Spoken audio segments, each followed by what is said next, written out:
Australian troops are tonight engaged in a rolling operation against the Taliban with no time to pause after the death of one of their own. 35-year-old Sydney-based Commando Todd Langley has become the country's 28th war casualty in Afghanistan. He died in a push into enemy territory. A second Australian soldier fighting in the same operation was also shot but survived. Greg Jennett reports.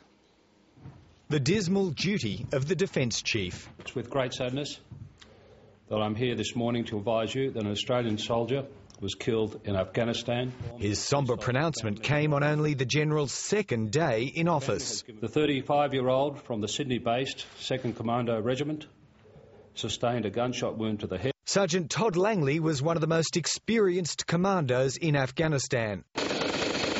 On his 5th tour there, he was helping clear an enemy stronghold.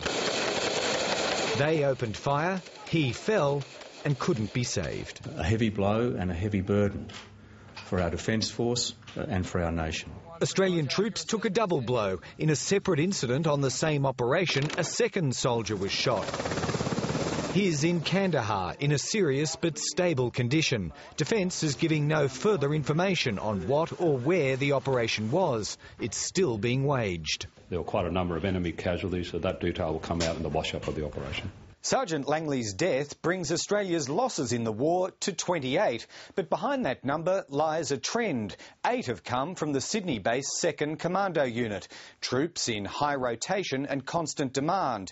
They're not only losing their men, they're also losing much-needed battle experience. That loss of experience is not just a short-term tragedy. It's a long-term blow to the commandos and to our capability.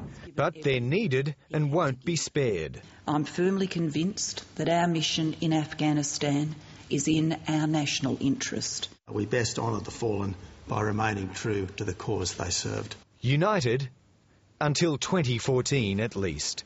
Greg Jennett, Lateline.